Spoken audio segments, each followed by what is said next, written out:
Welcome back to the Virtual Cafe Summer Speaker Series with the Pole Physio team and our friends. We're joined today again by Jake Mills, an affiliate member of the Pole Physio. Welcome back, Jake. Yeah, a little happy dance. Hello. We're ready to talk about something cheers. Cheers with our quote unquote coffee or tea. I have my mustache mug. I love it. It's really just water. Speak for yourself. That's my secret. That's my secret. Not a tea drinker, not a coffee drinker. That's okay. I was going to say, yes, some of the days I've had water in them, secret, but that's because if I drank that much coffee, I would not be able to sleep at night. So yes, this is the scandal of the cafe series. Oh, it's the scandal. We've really spilt the tea on this one. I'm sorry. This is the topic of today's lecture. We're just talking about what we have in our mugs. Yes. Sorry, everyone. All right, that's a great start. We are talking about neck stiffness today and maybe things that go along with it. So we are going to dive straight into this one because we have a promise that we are going to keep this to a certain time today. So we're not going to break this into 2 episodes. We've got this between us. So we are going to give a nice overview as to what neck stiffness is and some things that maybe cause it and how we can manage it to a certain degree. So let's get straight into it, Jake. So when we talk about neck stiffness, what exactly are we talking about?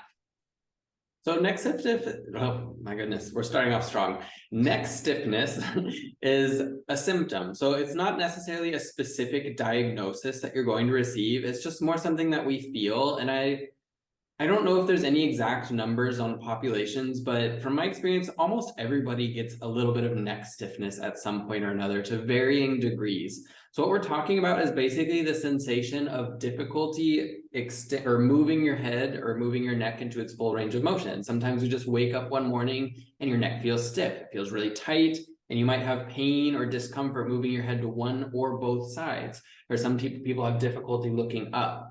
So it's more of that type of symptom that we're talking about today because it's incredibly common. Most people experience it at least once in their life, if not on a semi-regular basis. And we want to talk about basic ways that we can manage it in your day-to-day life and what it is, what can cause it, so that we can understand it a little bit deeper. Yeah. We do have episodes like that. Yeah, I was going to say it can be a little bit different sometimes than tightness. So while stiffness will definitely have like usually a tightness associated with it, you can have just a sense of tightness alone, which is where you have full range of motion up and down in all directions, but you feel tight or you feel stiff in your neck muscles without you can touch it and it feels like not like real tight, stuff like that. Yeah, knots. Let's talk about knots. I'm just going to straight away go into that. So that might be another topic. I was going to say it is a little bit, but it's one that we need to talk about anyway today because a lot of people go, I just feel so knotted. So any advice for anyone who feels like they're constantly tight with knots? What are knots, first of all? Maybe we start there. When we're talking about knots, are they actually like our muscles that tie themselves into a knot? What's going on? No. So your muscles do not tie themselves into actual knots. That is a descriptor of a sensation, but is not an actual medical diagnosis. It has nothing to do with what's actually going on in the muscle. And basically what happens is that sometimes muscles get a little tight, and when they get tight, you have a sensation of sensitivity within certain parts of the muscle. So a muscle not really, it doesn't describe anything physical that's happening necessarily. It's more of the sensation of something that's happening, if that makes sense. And their importance is varied, and it depends. Sometimes they're not really relevant. Sometimes it's just a symptom of something bigger, but it's usually just a symptom. Yeah. So in the physio medical world, we refer to these areas that are colloquially termed knots. We term them trigger points. And so that's the other word that you may hear for them. And you can have an active trigger point, which is where you touch a spot and it's actually really tender and sore, versus a latent or a non-active trigger point, which is where you go to touch it and it feels tight, but there's no pain associated with it. So that's those sort of knots that you're feeling. And you know, when your massage therapist goes, oh, that's a decent knot. Look, most of the time, they're not going to be able to release the knot. So just putting that out there straight away. So knots are okay. They're a normal part of life, but what's not okay? Well, and everyone, if you pinch your muscle real hard, it's going to be painful. That's not a bad thing. I think that's a weird thing that some therapists do, or massage therapists, especially where they pinch the muscle here, especially on the chops. And is that painful? Yes, it's painful. It's always painful. It's like, so that doesn't mean anything. So if you have a therapist tell you that, like they dig into your neck and it's painful, that's a normal response. You don't have to be worried about that. There's nothing going on in your body. Like, chill. And I've done years of passive therapy, so I can assure you that by, you know, pushing on someone's, you know, active trigger point or passive trigger point, it's not going to necessarily change anything. They're going to still have those knots. It's not a bad thing. It doesn't mean that there's anything going wrong. What the issue is the sensation that you're feeling. So if you're feeling pain, if you're feeling stiffness and tightness, they're the issue itself. The knot itself is not an issue. The knot is not an issue. Say that 100 times or 10 times over. Not an issue. Okay, so I've already straight away diverged into that, but let's bring it back to the causes of neck stiffness. So what are the things that would usually be associated with stiffness? Yeah, so neck stiffness is actually usually just like anything else in the musculoskeletal, really. It can be multifactorial, which means that it's usually not just one thing that causes it. It can be, but there's very often a formula of things at play when it comes to neck stiffness. And usually most of those factors are well within your control. So that's the good news. But to understand those factors and why they affect our neck, we really have to understand how the neck is different than the rest of your body to begin with, and how your body protects the neck from problems. Because just logically speaking, your neck is the smallest part of the spine, whereas your thoracic spine and your lumbar spine are all surrounded by really big muscles, and the thoracic, especially with all the ribs. Your neck doesn't have that advantage, but it's also not vulnerable. It's not a weak part of the body. It's just a little bit smaller than the rest of your body. So the protective mechanisms of the cervical spine are a little bit different than they are in the rest of your body. If anything strange happens, like say you sleep with your neck really twisted for some reason, your body's actually going to start a protective mechanism to try and tighten that up to make sure that you're not causing yourself any damage, or to make sure that you're not actually in an injury process. So your body is very quick to protect your cervical spine over other parts of your body simply because of the anatomy of it. Your cervical spine really is strong. It's not like a weak part of the spine. But it is more sensitive maybe than other parts of the spine. So because of that, it has a very highly reactive protective mechanism, which is muscle tension, which means lots of things can cause your cervical spine to go into that protective mode of muscle tension, which is basically there to if you were to fracture your spine, those muscles would come into play and protect you. It's a very important and necessary protective response in the case of fracture or serious pathology like a car accident. But your body is very precautious, and it's rather be safe than sorry. So that protective mechanism and tension can be activated even if there is no actual danger or harm. So in pull, for instance, sometimes we do things like a fish flop where we're on the floor and we have our cervical spine all the way flexed to one side. And if that's not something you're really accustomed or conditioned to doing, that can activate your body's panic response and cause a lot of muscle tension, where the next day you're going to wake up with this overactive muscle tension. The thing that we have to understand in that instance is that unless there was an accident or a fall, you're probably not actually injured. So that's the biggest thing, is like having neck pain and having neck stiffness does not mean you have neck problems. Yes. Right? It just means your neck is responding to the perception of possible problems. Yeah. So one of the biggest mistakes that I see people have is that when they have this protective response, they assume that something's wrong with their neck and they just stop doing everything, and they wear a cervical collar, they do all these crazy things to stop themselves from moving.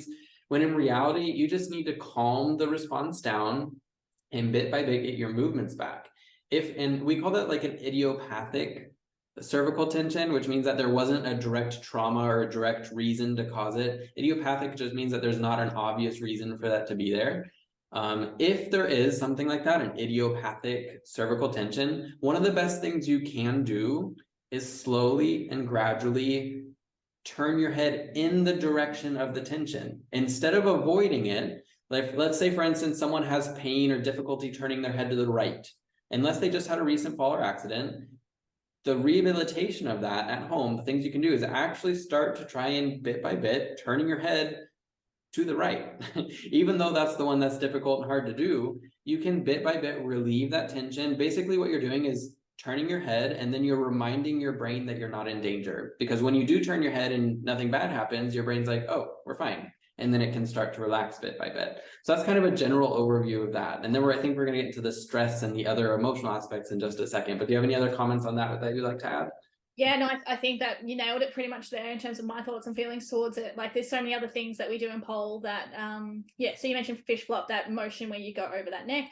Shoulder stand is very similar. So, you know, those are hard. I see people who never train floor work or acro in their life, and suddenly they're putting, you know, their neck into a very weird position, and they're like putting their whole weight through their neck and shoulder and depressing it. This is load. So just remember, your body is responding to the load that you're putting through it. That is abnormal. Or even a shoulder mount. Like having a shoulder mount could even definitely cause some sort of reaction, because it's a new area of the body. If you're just learning a shoulder mount, that could cause the same, because it's so close to the cervical spine. Yeah, it could cause the same response. And if we're talking about non-pole dancing based activities for a second, because most of us do non-pole dancing based activities in our spare time. For like office workers out there, particularly when you're sedentary, neck muscles play a really important role. I mean, our neck muscles and our neck play a really important role regardless of whether you're sedentary or not. But our neck is basically at all points in our day holding up 10% of our body weight, which is your head. So our neck has to hold up a fair amount of our weight throughout the day. And if you're sitting in sedentary positions for a long period of time, those muscles just have to be strong enough to handle those demands. So the thing we'll always come back to, and I always come back to, is the load that you're putting through your body, whether it's a physical load, so you're exercising, like doing a, you know, shoulder stand, a fish flop, etc., and the capacity of your muscles. Are they equal? Do you have the capacity for the movement? Do you have the strength for the movement?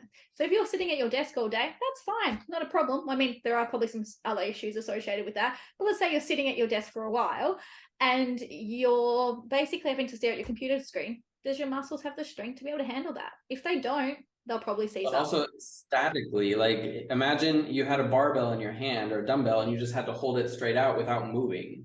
Like that's going to fatigue you after a while. So the muscles, if you don't do any movement or any type of change in your position, it's going to be very fatigued. So like with that posture thing, it's not that there's a better posture, it's just that there's more postures. Like you have to move, you have to use your muscles, you have to use your joints to make sure that they're not just statically fatiguing in that position for hours on end. Yeah, so that's probably the thing that I just said, that I'm like, actually, as I say this, I want to put a big asterisk on it, that you should move. You shouldn't be sedentary all day. Absolutely you shouldn't. Because you then, so another thing that can cause tightness is ischemic based tightness, which is being sedentary. So you're basically lacking getting blood into that area. And so then that can cause a sense of protective response. You're not getting oxygen around the way that the muscles really want to get it. You're not lubricating the joints by allowing movement of them. So our neck loves to be moved. All of our body likes to be moved. And so being sedentary for hours is not ideal, and it will cause tightness. But say you want to sit there for 30 minutes at your computer screen and you're noticing a tightness or a sensation of stiffness come on, movement's going to be very helpful, absolutely. But if you can't handle 30 minutes in front of your computer screen, it potentially means that your load is outdoing your capacity. So you are not as strong as you need to be to handle those things. But here's the good news, I guess we can say with that, is that that is a good type of tension. It's a good type of pain because it's there to help you. So we shouldn't be creating a narrative where like, oh, I'm sitting here and I'm damaging myself because I'm not moving. You're not damaging yourself in the short term. You're going to fix it. The pain isn't there because you're causing damage to your spine. The pain is there to help you prevent the damage, which is long down the road, hopefully. So we should interpret the pain through the lens of helpfulness instead of like damage. Like your spine is very strong and it's not going to be damaged just by a couple hours of sitting down. It's not going to be damaged, but it's going to be a little upset and maybe a little irritated, but those are two fixable conditions. So the good news is that you're very resilient, and that even if you do have one of those pains, like just start to move, like change your habits a little bit, change your lifestyle to accommodate, start to exercise to like match the capacity and load of your life.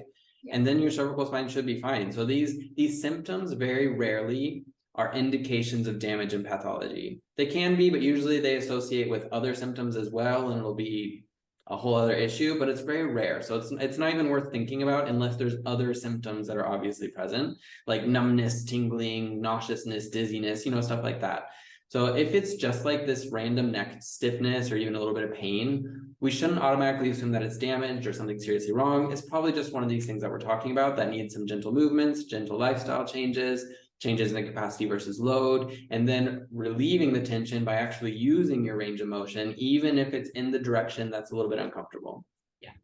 So we've talked so far about mechanical drivers of stiffness. So we've talked about, by mechanical, we mean like musculoskeletal, so things that we're doing that might actually be causing the stiffness. So being sedentary, so being, inactive or not moving your neck enough, and potentially doing movements that are, new for our body or exceed the demand. So things in pole.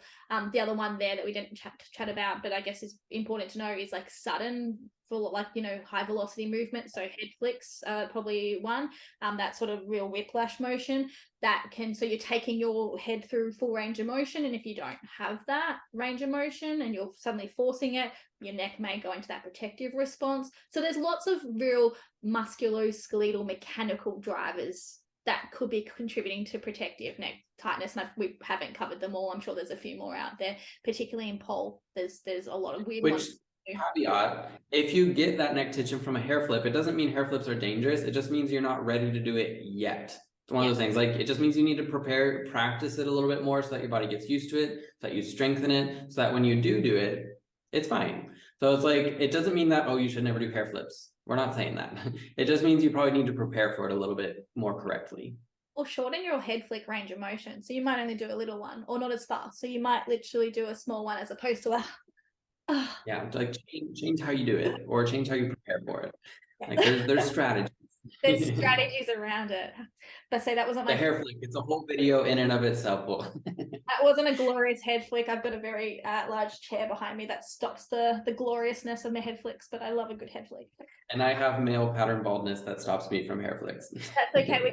That's exactly why we got clip-ons for. We can sort this out, Jake. I would say we're getting a little distracted. Bringing it back. So if we talk about the other causes of neck stiffness, so you kind of touched on them already. So there are some non-mechanical causes of neck stiffness that are really important to mention. So Jake, did you want to take it away in terms of some of the ones that you Sure. So there are known direct relationships between certain levels of stress, anxiety, and muscle tension. And I will say certain people tend to present with these patterns more than other people. So it's kind of an individual basis. Some people somaticize their pain a little bit more than others, where their stress and anxiety, whereas they have more physical symptoms of stress, where other people have more emotional symptoms of stress. But neck stiffness is one of those first responders. It's like if we're really stressed, that is actually your body perceiving danger. That's kind of what stress is at a baseline level. It's like if you're stressed, it means that your brain thinks something's wrong in the world. And evolutionarily, when something's wrong, that usually means we're in physical danger. So we have these very, very strong connections between the muscles of our trunk and our neck and our stress parts of the brain, because if we need to be stressed and we need to fight or flight, like run away from a dangerous situation, we need to bring these arms up into a protective position to protect our chest. So the brain is actually connected most to these muscles because these are protective muscles. So a lot of people have like these automatic, unconscious stress tensions that are causing a lot of tension to build up in their neck and their shoulders. And that can cause the sensation of neck rigidity and neck stiffness. And the solution is almost the same, because what we have to do is like remind our bodies that we're not in danger. So we have to like bit by bit do a gradual exposure to the ranges of motion to get the body to release those tension. But also in the long term, the only solution would be to seek out some sort of more sustainable emotional help. Yeah. And that may be through the use of a psychologist. That might be through the use of a life coach, depending on what you need. That might even be through the use of a physiotherapist in terms of actually setting up some, boundaries and barriers for your stress with work. And I just certainly do that a lot of the time. Sometimes my sessions end up being psychology, life coaching, and that's fine. That's a part of what we do. But to a certain degree, we're not psychologists. I'm going to asterisk that one. We are not psychologists. But a lot of the time we're good listeners. We are great listeners. Yeah. I was going to say we are very good listeners.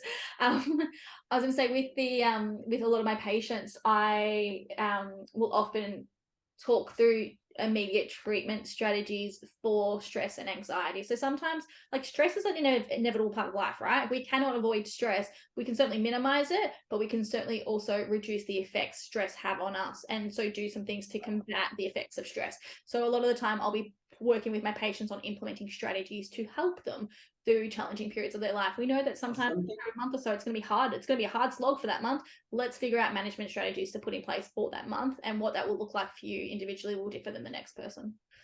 But like, here's a mind-blowing thing, is that like, we can have stress and be relaxed physically at the same time, but that takes practice because it's not automatic.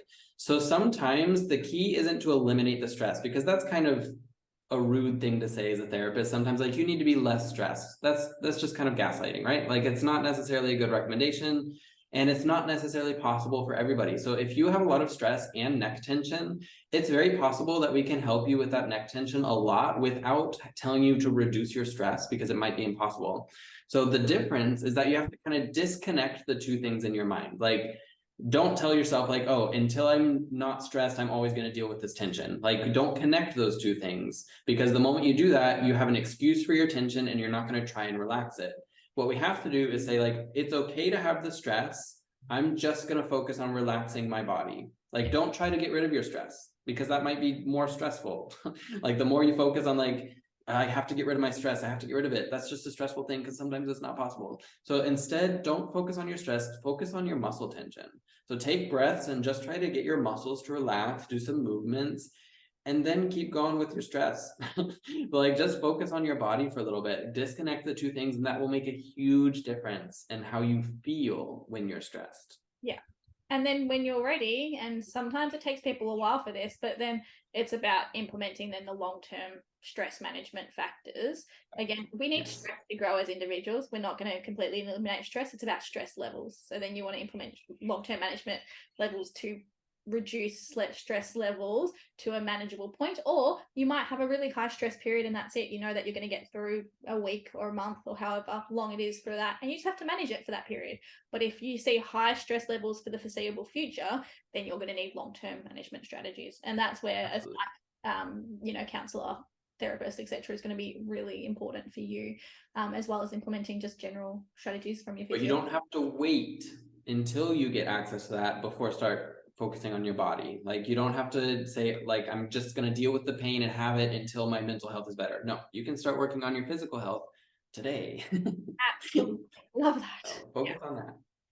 Now, if we bring it back to pole for a second, a bit more mechanical based, I'm just trying to think about, there's a lot of patients and polers that I've seen that have had neck tightness, stiffness, potentially even pain, that's associated with a compensatory response. And I guess I want to flag this as another mechanical potential driver. So the neck is very much so in close proximity of the shoulder and the upper back. And so without going into too much detail, because this is its own talk, and kind of touch on it a little bit with Caitlin at one point in her chat on the thoracic spine, the use of the shoulders in pole is going to not just use your shoulder muscles, it's going to use your neck muscles. And then same with your back. When you're using your back, it's going to use your shoulder and neck muscles as well. Sometimes when we have an injury in one area of our body, for example, our shoulder, we may try to call upon different muscles in our body to help compensate or, contribute. And so sometimes we end up utilizing our neck muscles to assist. The helpful strategy, but sometimes that then increases that protective response. And in the short term, it's in the short term, it keeps you safe, but in the long term, it's not an efficient way of using the body. No. So it all really boils down to efficiency. Yeah. And we all intuitively know this. Like, imagine your first day on the pole, or if you're on a class and there's people who it's their first day, you see them, they're clinging to the pole for their dear life. Like, every single muscle in their body is contracted at its maximum because they don't know yet how to use their body efficiently. And it's better to be safe than sorry. So it's better to use all your muscles and not fall than to not use enough and fall over, right? So it's it's a protective response once again. But the most elite pole dancers in the world are usually the ones who know how to use their muscles very efficiently, and they have the strength to be able to do that. So they have the strength in their shoulder so that they don't have to recruit all the muscles in their neck when they're trying to do a trick. They can do it with just their shoulder. So part of being a good pole dancer is learning how to strengthen your body and how to relax your body. Yeah, and maximize efficiency. That is efficiency. Like we have the balance between the two. Yeah, absolutely. And I've seen a couple pole dancers in the last year who have shoulder issues ongoing, and their neck muscles tighten up. And instead of focusing on the shoulder, they just keep on focusing on trying to release their trap muscle. The poor trap gets a lot of blame, like the upper trap specifically. It's just trying its best. It's just trying to keep you safe. It just needs a you're doing well, sweetie. Like, it needs a little bit of a pat sometimes. Like, you're okay, you're doing good. So I think that that's a really important factor to keep in mind, and certainly for therapists out there who are watching, think about this when you're addressing and treating your pole patients, is that it might not be coming from the neck. So releasing the neck muscles might not be the best thing in the short or the long term. A lot of the time you need to actually look at other places other than the neck. So look at the thoracic spine and look at the shoulder and see what's happening there. And I will also say quite often, so sometimes the neck muscle is doing the work of the other areas. But then the flip side of it is that I see quite often in most pole dancers, the neck muscle is actually weak. And so we tighten up there as a protective response because we're loading it and it's not strong enough to do the activity that we're trying to do. So example is handstands. We're suddenly having to push or an Aisha. Aisha is a perfect example when you're trying to actually actively push, or a butterfly, trying to push overhead. We don't know how to do that because we don't walk around on our hands, and we technically came from apes, like that whole pathway of evolution, and they walk on their hands and their feet as well, but they are used to pushing, and we don't do that as human beings. We don't, unless you're crawling initially to start with, but we don't do that now as adults. And so we are not trained in our pushing muscles and our pushing strength. So when we flip our body upside down and suddenly all of our load is going through our neck muscles and our shoulders, and we need to actively push, this muscle gets loaded so much, and if it is weak, it's going to tighten up to protect itself. So that's probably another thing, is stop putting trap as a scapegoat and saying it's just tight and it's overactive. A lot of the times the trap isn't. That doesn't even mean anything. There's a reason for that. Like the trap being tight is the symptom of something else. Yes. Right? So if you want to fix the symptom, you have to look somewhere else. Yes. I've heard people say that your trap is too strong compared to your other muscles. And the way they've worded it is not that the other muscles are weaker and they need to get strong. They're like, your trap is too strong. And I'm just like, no. So yeah, maybe let's stop blaming the upper trap and actually start, let's celebrate it. Yeah. Yeah. Pinch it real hard, make it painful, and say like, thank you. Yes. So it's really interesting. No, maybe don't do it. So maybe I think from my experience anyway, my beginner, intermediate, and advanced polers that I've treated over the many years, a lot of the time I actually spent strengthening their traps. So it's really interesting. Yeah, I actually spent a lot of time having to do trap strengthening because suddenly we're pushing our body overhead. We're not used to it. And a lot of them are not ex-gymnasts, so they've never done a handstand before. Suddenly we're upside down on the pole doing a handstand. But it's really interesting. I see the tables turn around the elite level, and they actually tend to be decently strong with their traps. But if they're carrying a shoulder or a thoracic issue for a long period of time, it's not that the upper trap is weak, it's that there's something else going with everywhere else in their body. So I see different stages. But because like if you have a strong rotator cuff, you shouldn't need to recruit your trap every time you use your shoulder. So it's like if you have over recruitment of the trap, it's not a trap problem, it's not a neck problem. It's just you probably don't have a strong enough rotator cuff to do the things that you're doing. So we don't have to do anything to the trap to fix it. Like to fix the trap, we have to just do some strengthening exercises for an Aisha or a butterfly, stuff like that. So it all comes down to like the muscle efficiency. Like we have to be really efficient. And I think in elite levels, people generally do have a stronger rotator cuff. Therefore, the trap might get a little bit of a break, but then there's other problems that come into play as well. Like you can't become an elite poler without having a strong-ish rotator cuff. Like you just can't do the stuff on the pole that you want to do. So once we have that really strong rotator cuff, then it becomes a habit thing. Like some people, they have a strong rotator cuff, but just out of habit, they over recruit. So then it has to be a conscious decision on how you optimize your training. Yeah. And that's kind of like the dancer in all of us. Like the beautiful fluid dancers are very optimal and efficient about how they use their bodies. So that's kind of what we should all hope to be. Yeah. As I say, I can think of 3 polars straight off the top of my head that's exactly what's happening with them, is that their recruitment strategies have been learned and ingrained incorrectly. So they basically over-utilize their upper trap as opposed to using certain muscles of their shoulder to stabilize. And they're professional pole dancers, and so we have to go back and correct some habits that are that need to be worked on, and that's okay. We'll go back and we'll work on them, and then we'll rejig and go forwards. Easy enough. Exactly. And I was going to say, compared to, say, the beginner, intermediate, advanced, where they're usually weaker through the upper trap, but also weaker through their shoulder. So it's exactly. And it's like, so they're using all of it. Yeah, exactly, to try and cling on for dear life in a new move that they just learned. So I guess we've all been there. Like, no judgment. That was all of us. That was all of us. We'll be asked with more tricks in the future, I'm sure, as we learn. We're all learning. So we've already started to break down sort of the solution of a few different things. So we've started to talk about, you want to move the neck as opposed to stiffen up even further, or not move it, because that will perpetuate gently start to go into your full range of motion. Don't force anything. You don't want to just start like cranking your neck over into the direction that it's stiff, but take your time, gently start moving into the full range of motion so it has time to relax. Yes. And we've also talked about that you might need to strengthen that area, but you also might need to strengthen other areas around it. So you might need to strengthen muscle of the shoulder, muscle of the upper back, depending on what your assessment shows. So again, we don't want to provide blanket recipes here, because everyone needs individual assessment. It depends. Sometimes it's strength, sometimes it's something else. Yeah, just depends. Sometimes it's not strength, exactly. So sometimes it could be something else that's going on. And we haven't even touched on like medical conditions that are associated, headaches and a whole. That's a can of worms. Is that the same? Can of worms to open? No, we don't. Can of worms, yeah. Who wants to open a can of worms? No one. So then the other things are, so not avoiding the movement, and then also kind of that acceptance that there's no real injury underlying if there's no trauma associated, which you kind of touched on at the start, isn't it? So some people, because we've already discussed that there is a component of it that is related to stress and anxiety. So this is what can happen to some people. They do a fish flop and it caused some neck tension. The next day they wake up with neck tension, a little bit of neck pain. That neck pain causes the person stress and anxiety. The stress and anxiety makes the neck pain worse. Because the neck pain's getting worse, it causes more stress and anxiety.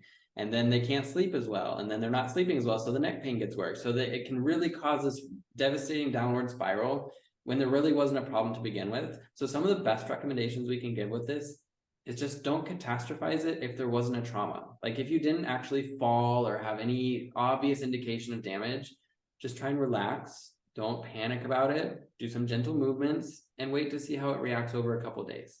Yeah. And in the meantime, they've associated it with the fish flop. So sometimes things can just happen for, unknown reason. It just could be because it's a new load, you're introducing it to your body's never done it before. Sometimes it can be a technique thing. Sometimes it may be. So that's where you might need someone to actually assess and look and see what's going on. And that might be... I'd say most times you're probably going to have no idea. It's just going to be there. It's just going to be there.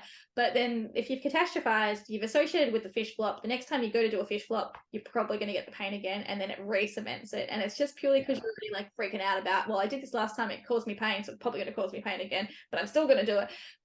If you're going into doing a trick with that mindset, leave the trick. I can just leave the trick regardless of whether you're capable of doing it or not. Just leave it, because I can assure you it won't be a good time for you. You need to come back at it with a better mental state. So yeah, it's about, I think the key point is it's about convincing your brain that it's actually, your neck is safe, and then to actually overcome the movements by progressively exposing. Yeah, exactly. Yeah. Have we missed anything in terms of solutions in terms of how we treat neck stiffness? I don't think we have. I think that's the best overview that you'll probably ever hear of neck stiffness and neck pain. Like we mentioned, there are other very rare pathologies that can happen. So if you feel like there's something else going on, always reach out to a healthcare provider. Talk to us about it. We're here to help you. But neck stiffness as a whole is a pretty benign and normal thing to have. So we want to kind of normalize it. Like if you do feel neck stiffness every once in a while, you're not alone and it's okay. There's usually a solution, and that solution is usually well within your control without any super complicated treatments or anything like that. Yeah. So that's really the best news and the best thing that we can share about it. Yeah. So advice out there for someone with constant or chronic or long-term neck pain and stiffness. So obviously there's a lot you can do in the short term to try and help yourself. I guess the next bit of advice would be to seek healthcare advice to actually determine what's the underlying cause of why it's going on. And you might know that, there's an emotional or stress related component to it. And quite often it's a component. It's not usually always the main and only factor. So sometimes it can be the main factor, but not the only factor. Usually it's multifactorial when we're dealing with pain. There are some people out there who it is just the only factor, and I've seen a couple of them, but they're usually few and far between. So when we're dealing with neck stiffness and pain, it's about recognizing different factors and then addressing them individually. So seeking healthcare advice is really important, because then they're going to be able to work with you on an individual level to actually address what's happening with you. And so again, there's no real blanket solution that we can provide to everyone. It's about getting individual tailored assessment and treatment and going from there. Anything else to add on that?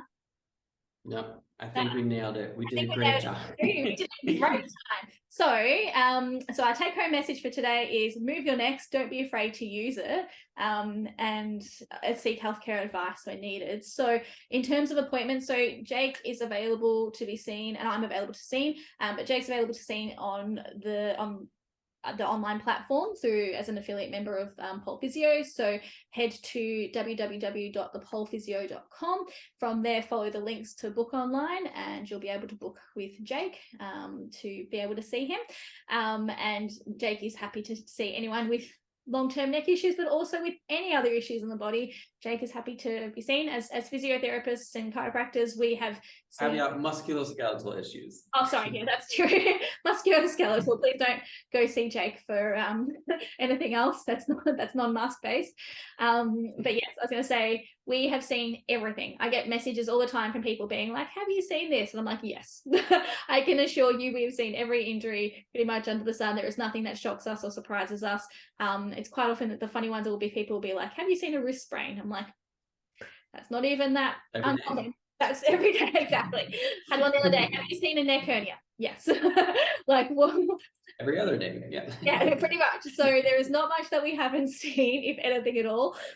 So certainly if you are someone that experiences persistent chronic pain, book in to see Jake or myself, or Danny's our other practitioner who's accepting online patients as well, and we'll be able to help you and guide you and give you the empowerment you need to be able to help yourself in the longer term.